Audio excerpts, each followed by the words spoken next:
lembrei de Jó, Shalom, Shabbat Shalom. não é? Iov,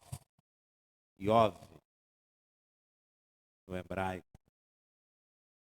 A descrição dele, da própria palavra, um testemunho de Deus, que chama ele de homem irrepreensível e reto.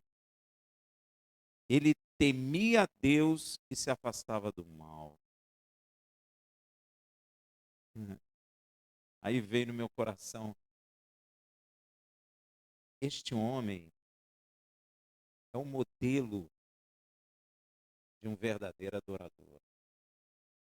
Porque ele sofreu muita coisa, mas ele acabou dizendo assim para a mulher dele: receberia eu o bem do Senhor e não o mal?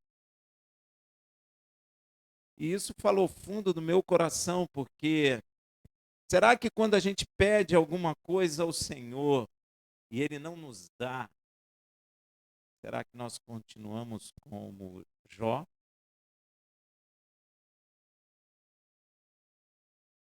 Será que nós estamos orando, às vezes, para a cura de alguém, ou para que alguém não morra? Mas e se Ele quiser levar? Nós vamos falar igual a Jó? Será que o nosso amor a Ele é tão profundo, porque a palavra de Deus diz: amará ao Senhor teu Deus de todo o teu coração. Será que nós clamamos e clamamos e adoramos Ele porque Ele tem nos abençoado? Será que nós somos como Jó? Aceitaríamos o bem, mas não aceitaríamos o mal? Isso veio no meu coração, será?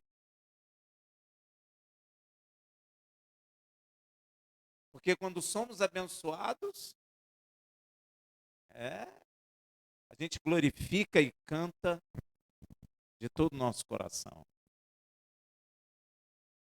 Jó perdeu tudo. Perdeu o filho,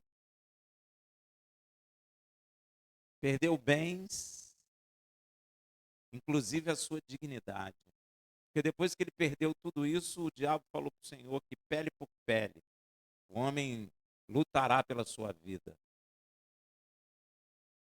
Sabe o que ele quis dizer a Deus? Ó, se você tentar matar ele lá, ou permitir eu ameaçar ele de morte, ele vai te negar.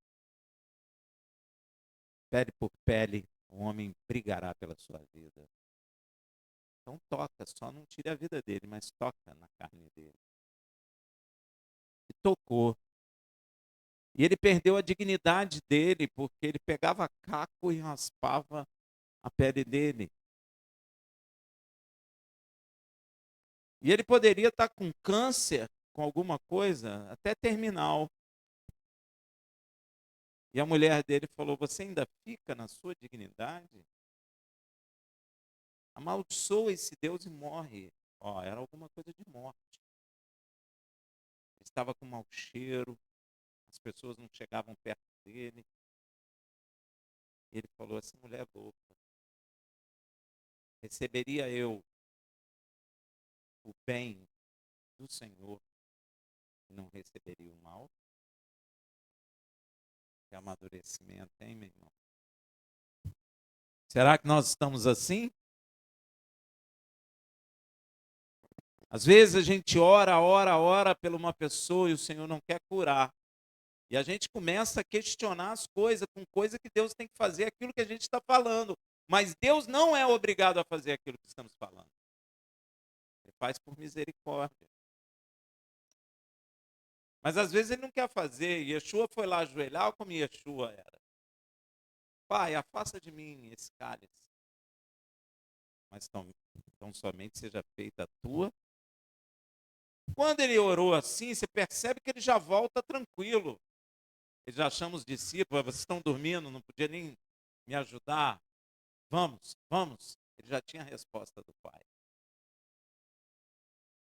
Medita nisso, aceitaríamos nós o bem do Senhor e não aceitaríamos o mal? Não é que Jó está dizendo que Deus faz maldade, não é isso. É que tem certas coisas para nós, do ponto de vista humano, é ruim. A morte é, não é? A doença é, o desemprego é, a rejeição é. Mas se Deus entra na nossa vida, você recebe rejeição. Você recebe isso em paz? Você recebe rejeição da família? Você recebe rejeição dos amigos? Hoje eu meditei nisso. Aceitaria eu o bem vindo de Deus e não aceitaria o mal? Não era disso que eu ia falar, não, mas é bom meditar. Tem gente que tem até medo de meditar em Jó, né? Tem medo. Mas Jó é o retrato de um verdadeiro adorador. Às vezes nós queremos ser adoradores, só aqueles que cantam louvores bonitos, mas não é isso que Deus pensa de nós. O verdadeiro adorador é aquele que aceita a vontade de Deus, seja ela, sob o ponto de vista humano, boa ou má. Ser morto no madeiro é bom ou é ruim sob o ponto de vista humano? É péssimo. Deus falou que aquele que é pregado no madeiro era maldito. Era a vontade de Deus sobre a vida de Yeshua. Yeshua aceitou ou não aceitou? Aceitaria ele o mal ou o bem? Hein? Às vezes a gente escolhe o bem, mas Yeshua passou pelo mal para alcançar também o bem de Deus. Muito parecido com nós. Muito parecido. Muito parecido com nós. É ou não é? Será que a gente aceita também o mal, que é da vontade de Deus? Medita nisso. Nós estamos na Paraxá Bechalá. É a 16ª porção semanal. Essa paraxá vai de Êxodo 13, 17 a 17, 16, a Raptará. É Juízes 4, 4 a 5, 31. Inclusive, essa palavra fala de Débora, que era uma juíza em Israel. E a porção do Berit Hadashá é Mateus 26, 1 a 75. Eu vou comentar uma pequena parte de Mateus. E essa parte de Mateus nos leva ao segundo, a 2 dias antes do Pêssar final na vida de Yeshua. Veja em Mateus 26, de 1 a 2.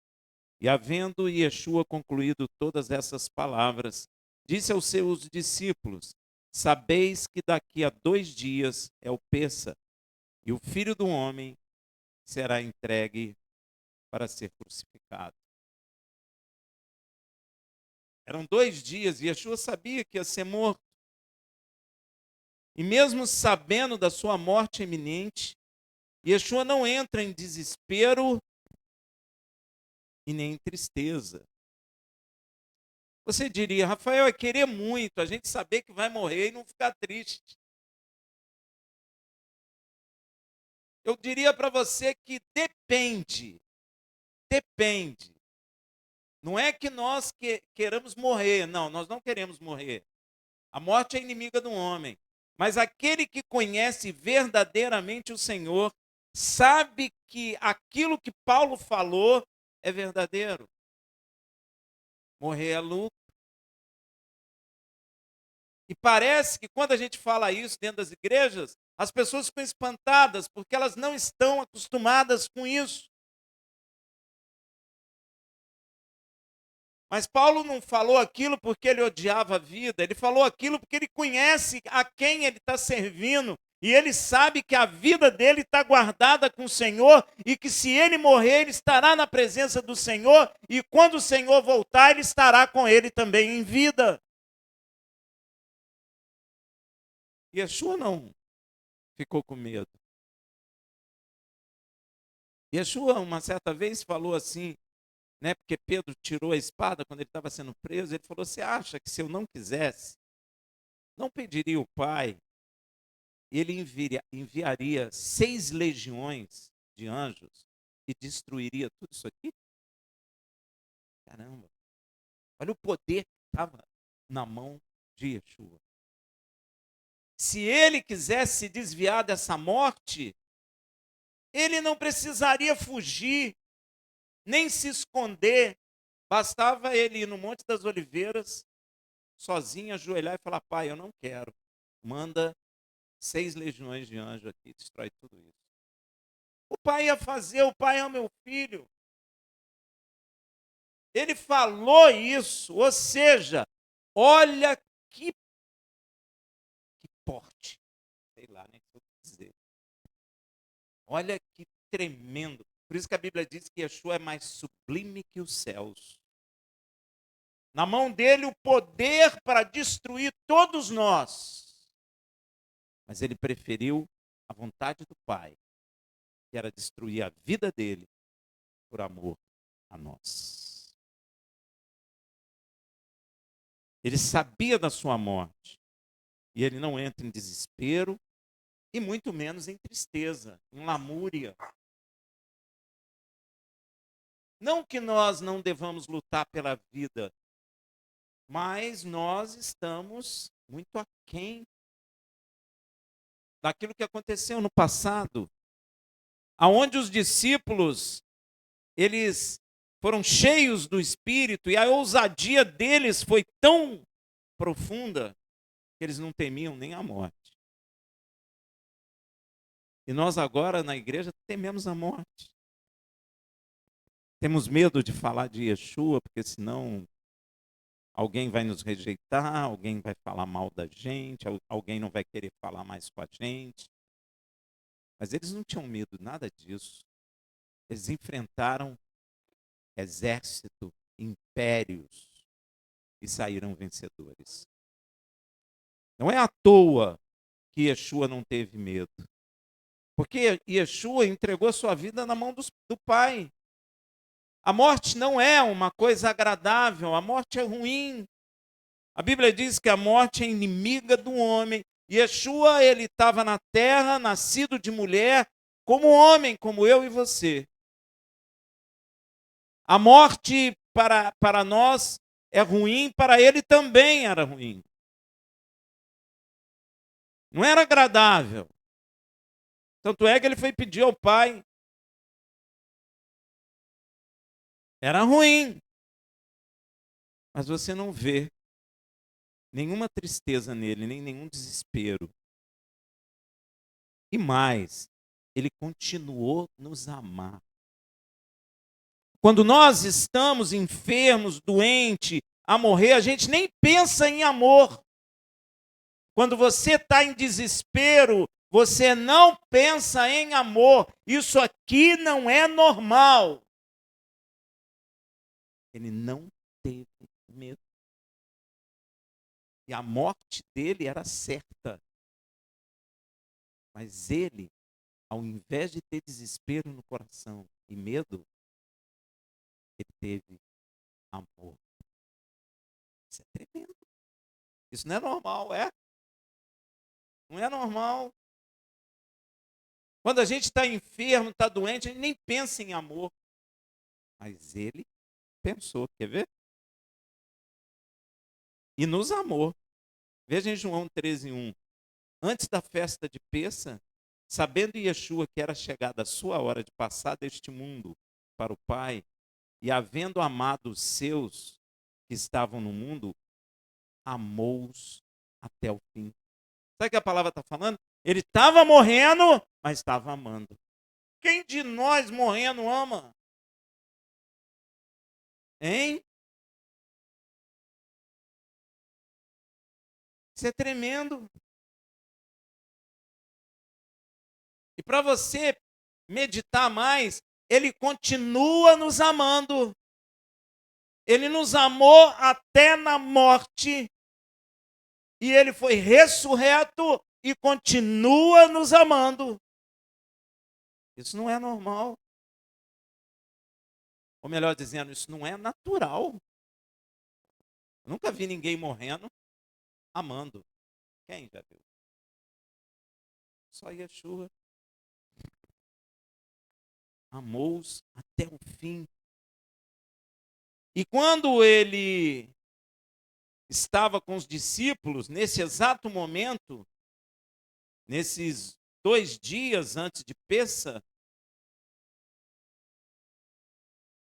o Sinédrio, conselho judeu, formado pelos principais sacerdotes, levitas e anciãos do povo de Israel, se reuniu.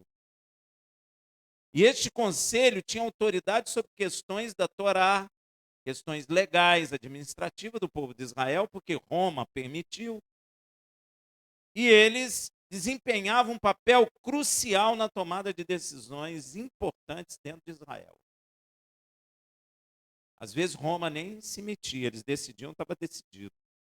Por isso se reuniram para decidirem a respeito de Yeshua, porque Yeshua estava causando um incômodo muito grande para eles. Veja em Mateus 26:3. Então os principais sacerdotes e os anciãos do povo se reuniram no pátio da casa do sumo sacerdote, o que se chamava Caifás. Famoso Caifás. Muita gente não sabe nem o nome dele. O nome dele, na realidade, é Yosef. Yosef. Melhor dizendo, Yosef. Filho de Caifás. Ou seja, Yosef bar Caifás. Foi nomeado sumo sacerdote por um governante chamado Valério Grato, que era governador romano da Judéia na época. Por volta do ano 18, depois que eles põem de Cristo, né? Depois de Machia, ele já estava na terra. Ele ocupou o cargo até cerca de 36 anos depois de Machia. Ou seja, presta atenção, o sumo sacerdócio já estava contaminado. Por quê? Porque quem é que escolhia entre os sacerdotes? Entre os descendentes de Arão, para ser sumo sacerdote? Não era Yud-Heh-Vav-Heh, como fez com Arão? Eu escolherei quem se aproximará de mim. Mas aqui já não era mais o Criador. Aqui era um governante romano. Então o sacerdócio já estava contaminado. E o sacerdócio já não servia a Deus, mas servia a Roma. Porque quem escolheu foi o romano. Então eles já não estavam ali servindo a Deus, eles já estavam ali servindo a Roma. Deu para entender, gente? Você agora entende porque João Batista, um Cohen Gadol escolhido por Deus, estava no deserto e ele não estava no templo, porque o templo estava contaminado. O sumo sacerdote não tinha sido levantado mais por Deus, mas sim pelo imperador romano da Judéia. O nome dele é Grato. Nome estranho para nós, né? Era um estrangeiro romano. Era ele que estava escolhendo o sumo sacerdote. Então, se eu escolho o sumo sacerdote, o sumo sacerdote me obedece e todo mundo aceita, o sumo sacerdote é meu servo, não é mais servo de Deus. Porque para aproximar-se de Deus, é ele quem escolhe. Então, já era por interesse de domínio do Estado romano, para manter o povo sob controle. Isso aí é uma influência política. Logo, os sumos sacerdotes estavam, na realidade, servindo, neste caso, aos romanos, e não mais a Yud-Heh-Vav-Heh.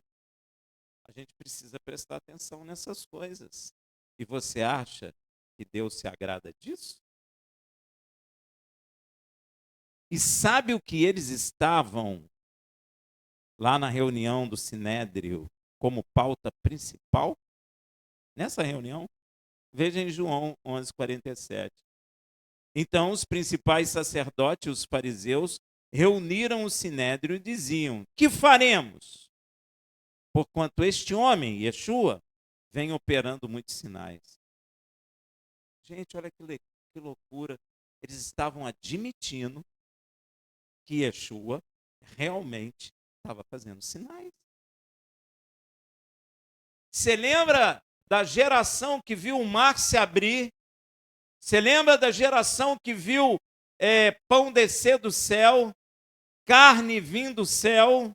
Você viu geração que viu a água amargosa no deserto, lançado foi um madeiro e a água ficou doce? Você viu aquela geração que viu Deus derrotar o maior exército do mundo sem eles usarem armas?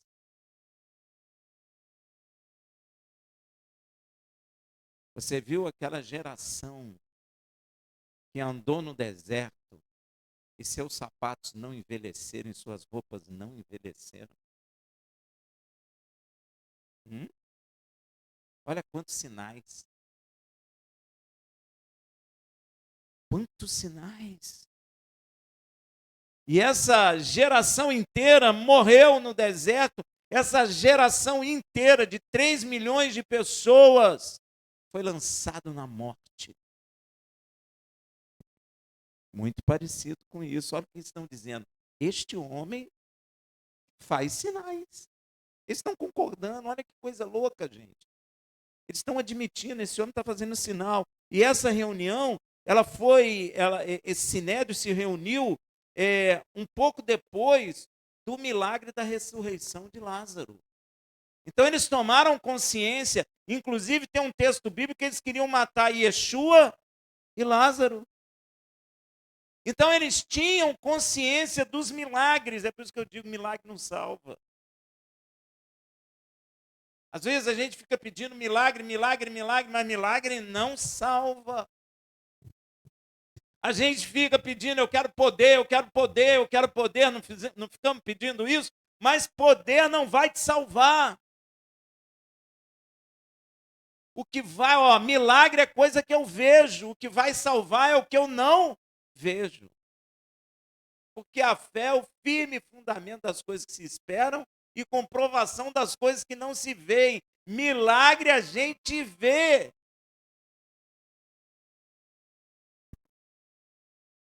Esses homens viram Yeshua operar milagres. E a reunião foi feita porque os milagres dele, os sinais que eles estavam fazendo, estavam incomodando eles. E esse milagre de Yeshua na ressurreição de Lázaro causou grande comoção, abalou Israel. Porque todo mundo sabia que aquele moço estava morto 4 dias. Aquilo abalou o povo de Israel.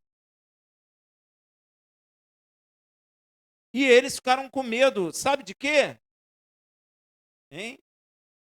Eles estavam com medo, gente. De que muito povo, muita gente de Israel estava acreditando em Yeshua como Mashiach. Isso estava incomodando eles, porque eles iam perder o controle, porque o foco agora está naquele rapaz lá de 30 anos, que nem pertencia ao conselho, ao sinédrio. Era um rapaz que eles nem tinham certeza de onde ele veio. Não fazia parte do corpo que governava Israel. E eles ficaram, sabe com o quê, gente? Uma coisa que a gente tem muito hoje. Com ciúme. Eles ficaram com ciúmes. Como pode? Esse rapaz nem é sacerdote. Esse rapaz nem vem da nossa elite. Ele é chamado de Yeshua de Nazaré. Nem vem aqui de Jerusalém. Nem estudou com a gente aqui. Eles ficaram com ciúmes. Olha que coisa, gente. A gente pensaria assim, eles fizeram uma reunião porque eles não conheciam aquele rapaz, não sabiam o que ele estava fazendo, tudo bem. Mas não, eles sabiam. Eles tinham plena consciência da ressurreição de Lázaro, das curas, dos cegos que enxergaram. Inclusive, eles estavam perseguindo Yeshua por causa disso. Muita gente começou a crer em Yeshua como Mashiach. Então, isso preocupou esses líderes religiosos de Jerusalém que temiam perder sua autoridade e também eles tinham medo disso causar problema com os romanos. E os romanos tirarem a posição deles. Então, a preocupação deles não era mais servir a Yud Revaver. A preocupação deles era servir os romanos. Eles não estavam servindo a Deus, muita gente não entende isso. Eles estavam servindo ao poder romano, porque o homem também se constitui poderoso, constitui poder. O homem, ele tem poder também, e o poder do homem atrai. Você sabe que o sumo sacerdote Caifás era sumo sacerdote, uma posição eletizada que o poder romano deu a ele. Ele não quer perder isso. Nós gostamos de poder. Gostamos ou não gostamos? E aqueles homens não eram diferentes. Imagina, Yeshua cura. Nenhum deles tinha um poder de curar, tinha. Você já percebeu? Se Deus nos dá um poder de curar, você já viu aquele moço que Deus dá autoridade de cura a ele? Já viu a igreja dele como fica cheia? Por quê? Porque realmente Deus usa ele nas curas. Cura mesmo. Ele abraçou uma pessoa leprosa. Eu acho que uma semana depois a pessoa voltou com a lepra seca. Secou tudo. Foi curada a lepra. Então ele tem unção de cura. Gente, a congregação dele enche. Agora você imagina em Israel, aparece Yeshua curando, Yeshua transformando, aqueles homens que eram detentores da autoridade, vamos dizer assim, da Torá, eles não conseguiam fazer cura. Tem gente que até hoje em Israel diz que Yeshua descobriu o nome de Deus e através do nome de Deus fazia cura, enganando o povo. Para você ver como isso abalou Israel. Ele curou cego, ninguém, nem hoje cura cego. O homem cura cego hoje? Não cura.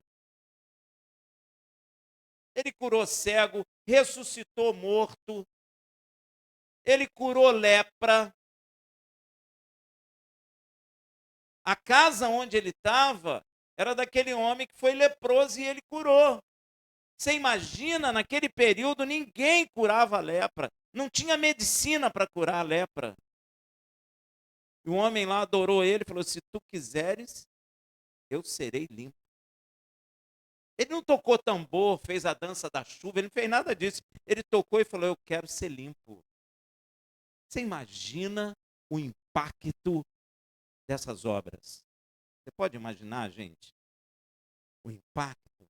Você vê um leproso, você nunca na sua vida viu alguém ser curado de lepra. porque não tinha remédio para a lepra.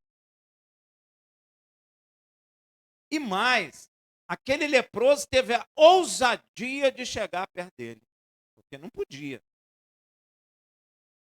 Todo deformado, arrebentado. E ele falar, eu quero ser limpo. E na mesma hora, a lepra secar e ir embora. Meu irmão, o impacto é grande. As autoridades ficaram preocupadas. Sabe por quê? Facilmente o povo ia atrás dele. Facilmente. Você quer ver uma coisa? Se Yeshua falasse assim, eu quero ser rei, o povo colocava ele como rei. Sabia disso? Eles iam colocar. Então, o pessoal ficaram com medo. Cara, eu sei que ele faz milagre, mas olha só, se ele continuar, Roma não vai gostar, vai nos tirar da posição. Vai dar problema. Então, sabe o que a gente vai fazer? Vamos matar ele. É o único jeito. Porque ele faz sinais. Eles viram os sinais. Eles viram. Igual a geração do deserto. Viu, mas não creu. Eles viram. Olha que coisa. Então, eles se reuniram porque eles temiam a popularidade de Yeshua. E a popularidade dele ia levar a um levante. Eles estavam com medo que o povo pegasse ele e declarasse ele rei. Que traria a ira dos romanos sobre Israel, comprometendo inclusive as posições deles. Mas isso também ocorre para que se cumpra o que foi profetizado pelo rei Davi no Salmo 2:2. Os reis da terra se levantam e os príncipes junto conspiram contra Yud-Heh-Vav-Heh e contra o seu ungido, Yeshua. Amém? Quem falou isso? Davi. Então o Sinédrio se reuniu para conspirar e decidir, deliberarem como eles iriam armar uma cilada para prender Yeshua e matá-lo. A traição. Olha que coisa absurda. Ou seja, uma acusação falsa, pois eles não tinham nenhuma acusação contra ele, porque ele só fazia o bem. Só fazia o bem. Olha que coisa tremenda. Ele nunca fez mal a ninguém. Veja o que eles estavam fazendo em Mateus 26:4. E deliberaram como prender Yeshua à traição e o matar. Neste momento que eles estavam reunidos também, Yeshua estava hospedado na casa de Simão. Veja em Mateus 26:6. Estando Yeshua em Betânia, em casa de Simão, o leproso. O fato de Yeshua estar hospedado na casa de Simão, o leproso, indica que ele provavelmente havia sido curado da lepra por Yeshua, já que, de acordo com as leis divinas de pureza, os leprosos eram isolados da comunidade. E na casa de Simão acontece um fato interessante. Uma mulher se aproxima de Yeshua e derrama sobre a sua cabeça um bálsamo precioso. Né? Isso foi muito bonito, Mateus 26:7. Aproximou-se dele uma mulher com um vaso de alabastro, com bálsamo precioso, e lhe derramou sobre a cabeça, quando ele estava reclinado à mesa. Mesa, naquela época, não era igual a mesa nossa aqui, né? A gente fica sentado. Era reclinado, era no chão, amém? Por isso que fala reclinado à mesa. Na verdade, a atitude dessa mulher causou indignação em todos os discípulos. Todos eles ficaram indignados. Veja em Mateus 26, de 8-9. E os seus discípulos, vendo isso, indignaram-se, dizendo, seus discípulos, está vendo? Todos eles. Por que desse desperdício? Pois este unguento podia vender-se por grande preço e dar-se o dinheiro aos pobres. Todos os discípulos, Pedro, João, Barnabé, todo mundo falou isso. Porém, João chama a atenção especificamente do discípulo que mais ficou indignado. Adivinha quem? João 12, 4 a 5. Então um dos seus discípulos, Judas Iscariotes, filho de Simão, o que havia de traí-lo, disse: por que não se vendeu este unguento por 300 dinheiro e não se deu aos pobres? Porém, na verdade, o que tinha no coração de Judas era um amor dinheiro, ou seja, Judas andava no caminho de quem? Balaão. Amor à riqueza da injustiça. Veja em João 12, versículo 6, ora, ele disse isso não pelo cuidado que tivesse dos pobres, mas porque era ladrão e tinha a bolsa e tirava o que ali se lançava. Yeshua sabia que ele roubava, mas Yeshua não falou nada. Isso é bom a gente perceber. Yeshua percebe a indignação de todos os discípulos e diz uma coisa lá em Mateus 26, 10. Yeshua, porém, percebendo isso, disse-lhes: por que molestais esta mulher? Pois praticou uma boa ação para comigo. Você pode ver esta unção dessa mulher de duas maneiras. A unção com bálsamo era um ato de consagração, separando a pessoa para um propósito sagrado. E qual seria esse propósito? Yeshua ia ser sacrificado por amor a todos que nele creem. E você pode ver essa unção também de uma outra forma, que mostra que ela honra ele como filho de Deus, como rei. Essa mulher honrou o filho do Criador. E Yeshua continua dizendo que os pobres teremos sempre entre nós. Então, meu irmão, essas ideias aí das pessoas de acabar com os pobres, isso nunca vai dar certo. Porque Yeshua falou que os pobres sempre teremos entre nós. Então, nunca vai dar jeito. Amém? Ah, na Suíça não tem pobre. Entre aspas. Não é? Tem também. Eles não são tão pobres quanto os nossos aqui, mas tem também. Amém? Yeshua não mente. Então, você sabe que sempre teremos pobre entre nós. Veja em Mateus 26, 11 e 12. Porquanto os pobres sempre os tende convosco. A mim, porém, nem sempre me tendes. Ora, derramando ela este unguento sobre o meu corpo, fê-lo preparando-me para o meu sepultamento. E Yeshua afirma que a atitude dessa mulher com ele foi tão importante, gente, que seria contado onde a boa nova fosse pregada. Olha só, às vezes a gente não dá atenção para essas coisas. E essa ação seria contada para a memória desta mulher. Veja em Mateus 26, 3. Em verdade vos digo que onde quer que este evangelho for pregado em todo o mundo, também será referido o que ela fez para a memória dela. Meu Deus.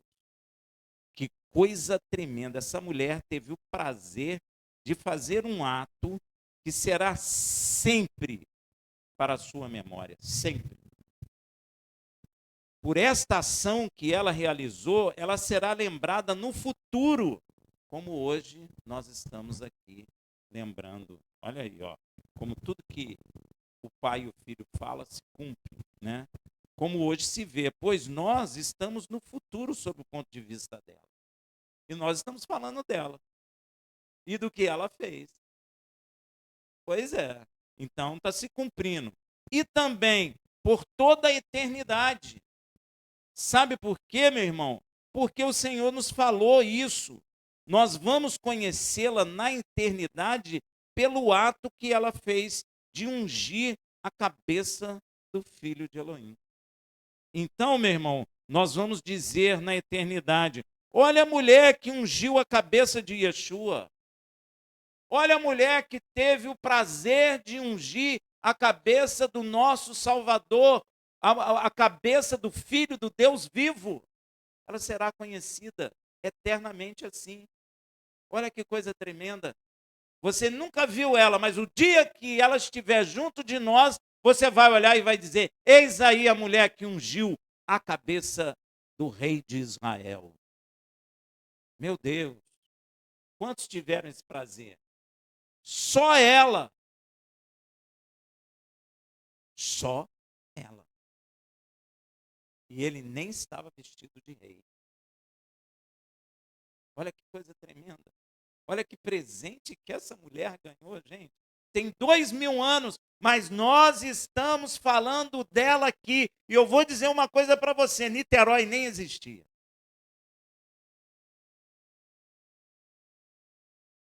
Olha como a palavra de Deus é poderosa. Ele disse: aonde fosse pregado essa boa nova, falaria-se da atitude dela, para a memória dela. Olha que coisa tremenda. É tremendo isso, gente. Eu tento me dizer, por que nós não fizemos isso? Eu fiquei imaginando, quando eu estava lendo esse texto, eu fiquei pensando assim, aquele monte de gente apontando e falando: olha aí, é ela, olha a mulher que ungiu a cabeça de Yeshua. Ela é única. Isso é para a memória dela, por toda a eternidade. Nós vamos conhecê-la, meu irmão. E você vai dizer isso, porque Yeshua falou que seria para a memória dela. Olha que coisa tremenda. Nós vamos dizer isso. E Yeshua disse que foi para a memória dela. Isso é tremendo, meu irmão. Então é por toda a eternidade. Nós vamos conhecê-la. E vamos saber o nome dela. E já vamos conhecer o novo nome dela. Nem é o nome do passado, um nome novo. Não é verdade? Hein, meu irmão? Isso é tremendo. E logo depois, um dos discípulos, logo depois desses acontecimentos, um discípulo sai da casa de Simão e vai conversar com os sacerdotes. Veja em Mateus 26:14.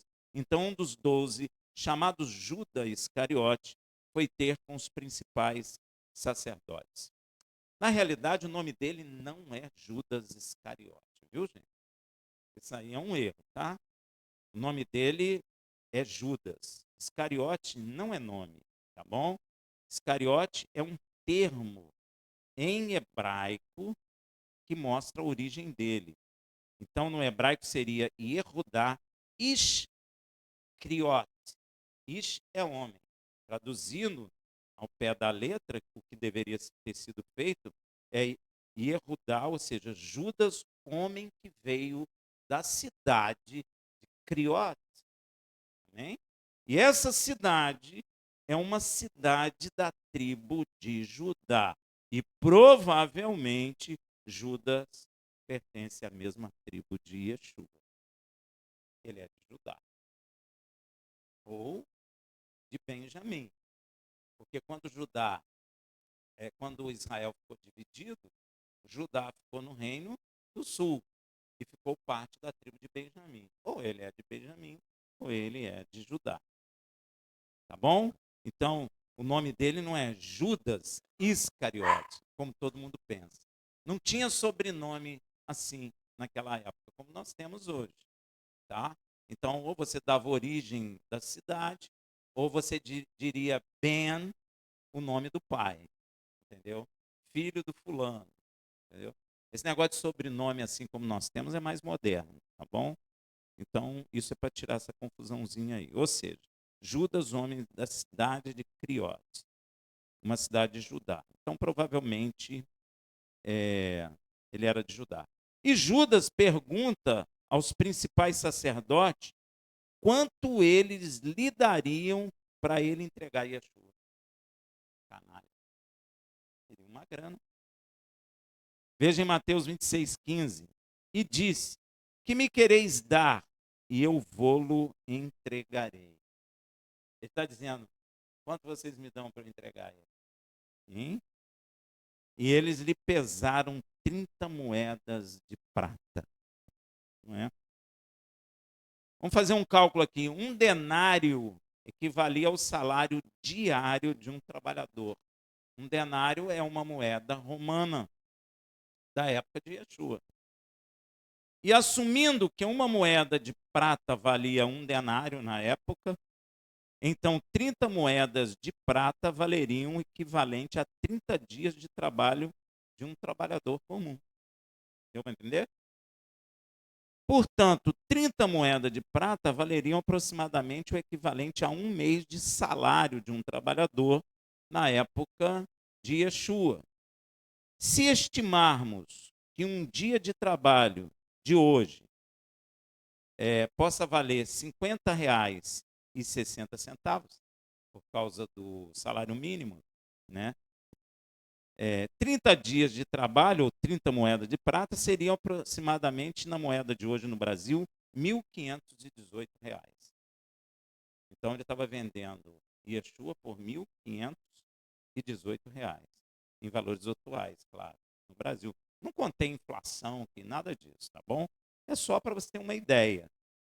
E este valor é de uma precisão espantosa, pois foi profetizado em Zacarias.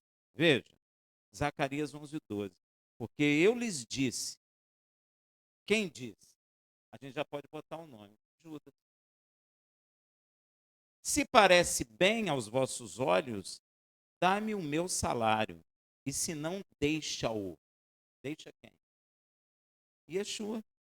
Ou você me dá o salário para eu entregá-lo, ou senão eu não entrego ele. É isso que a profecia está dizendo. E pesaram o meu salário, o salário de Judas, 30 moedas de prata. Quem pesou? Os principais sacerdotes. Gente, essa é uma profecia de uma precisão espantosa, eu poderia dizer. Você percebe que a precisão profética, como é profunda e tremenda, e você sabe de onde vem este valor, 30 moedas de prata? Porque a gente fica falando, mas tem que saber por que 30 moedas de prata. Sabe o que é isso, gente? É a indenização para alguém que tem seu servo ou sua serva escorneado por um boi selvagem. Eu tenho boi, eu sei que meu boi é bravo, selvagem, e aí deixo ele solto, aí o meu boi vai e escorneia um servo, uma serva de alguém.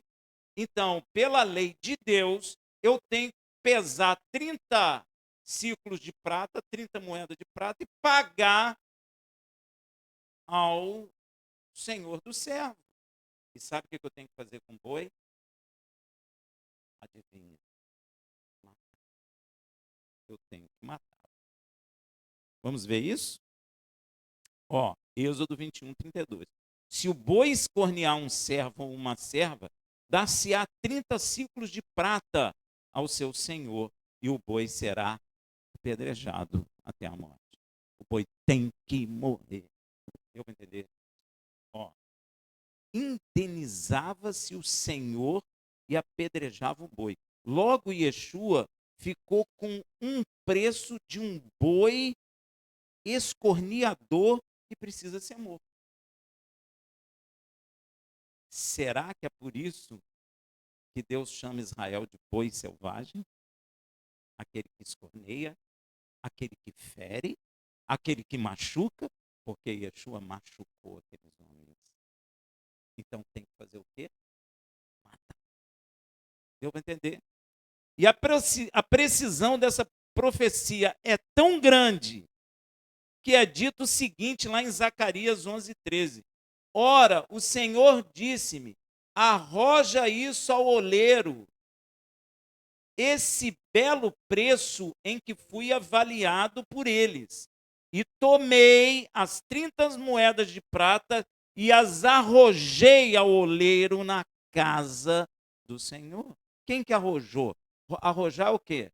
Jogar com violência. Exatamente, né? Arrojar é jogar, é lançar com força, com violência. E veja o que Judas fez em Mateus 27:3-5.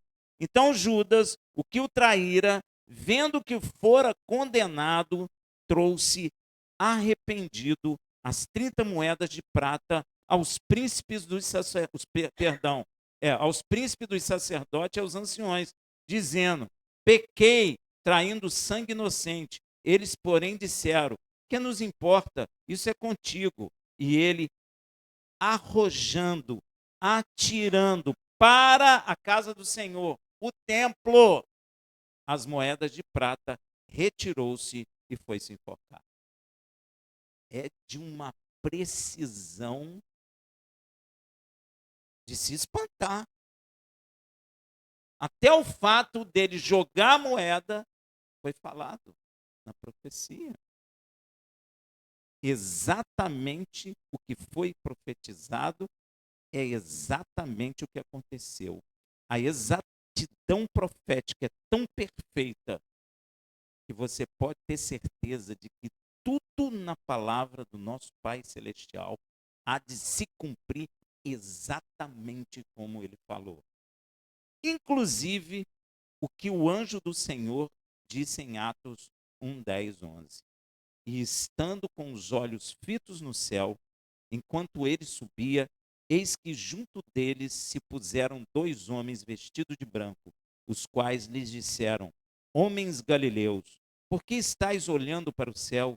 Esse Yeshua, que dentre vós foi recebido em cima no céu, há de vir assim como para o céu o viste ir. É precisa a profecia. Ela vai ocorrer assim. Shabbat Shalom. Deus